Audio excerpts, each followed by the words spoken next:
Ito naman, kinwestiyon ng ilang netizens kung totoong deserving ba si Bel Mariano para tawaging new gen superstar. Ito kasi ang pagpapakilala ni Donnie Pangilinan kay Bel sa isang show na naging dahilan para tumaas ang kilay ng netizens at anila, hilaw pa ang aktres para sa titulong ito, the new gen superstar. Karapat dapat at nararapat bang tawagin si Bel Mariano, BFF? Actually, parang meron na rin akong narinig na ganyang title kay ano yata, Friendship, kay Jillian Ward, the new gen, di ba? Tawag yan, halos parehas sila, di ba?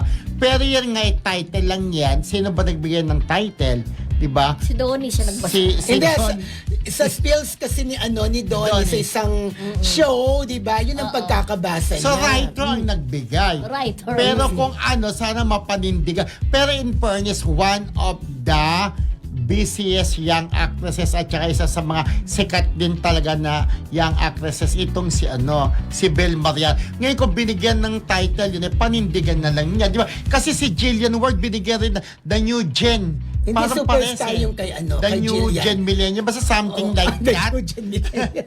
Basta Ito the na new nga, gen din. sabi nga ng netizens, sapat na ba ang accomplishments at saka achievements ni Bel para tawagin siyang the new gen superstar? So, yun nga. Pero pinagtanggol naman siya ng mga tagahanga. Ang sabi, hit daw ang kanilang teleserye ni Donnie at saka yung pelikula, yung Hello, Meet and Goodbye. Walang hello.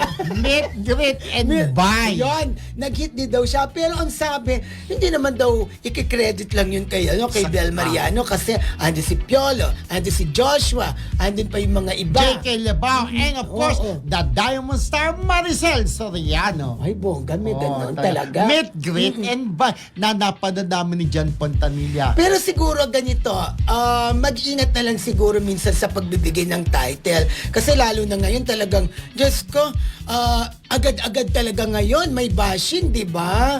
So, ano ang pwedeng i-title kay Bel Mariano kung halimbawang hindi pa pwede sa kanya ang Kasi new gen pag superstar? sinabing the new gen superstar, kasi yung mga kabataan ngayon ang tawag sa kanila Gen Z, di ba? Kaya siguro parang iniisip kasi yung love team nila ay patok. Yung love team nila ni Donnie Pangilinan ay patok sa love team. Kaya siguro yun ang ginawang title sa kanya. Pero kasi, alam mo, sabi nga... Against ka pa doon, di ba? Hindi ako against. Sabi nga ni Michael B. Okay. Ano ba talaga ang batayan ng isang superstar? Ang sabi niya, sabi ni yan. Michael B. Box office ang maraming Yes. pelikula, box office hit. May nagre-rate siyang mga shows. Mga shows bumibenta ang plaka. Nag-hit ang stage play. Oh, kanino tinutukoy yun? Referring to the one and only Ganun superstar. daw dapat talaga ang Ate Guy. superstar. Multimedia artist, di ba? Yung mga endorsement niya, marami, ganon.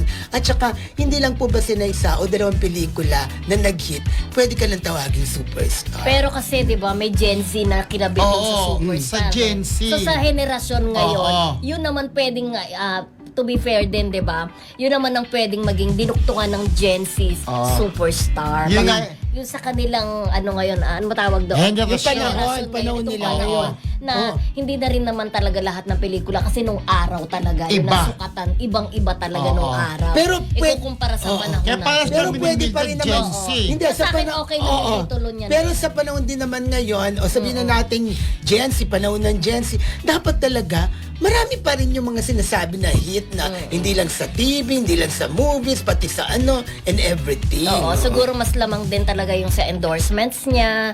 Tapos lahat din Meron ng na dami ng ang dami ng endorsements. So lahat ng mga series niya pumatok. Kaya siguro yun ang binibigay sa kanya na Gen Z superstar. Pero malalim kasi pag sinabi mong superstar, di ba? So kaya nga nila Sa debate ito. Mamaya may debate tayo. Abangan nyo po ang aming pagdedebatehan. Okay. Albog!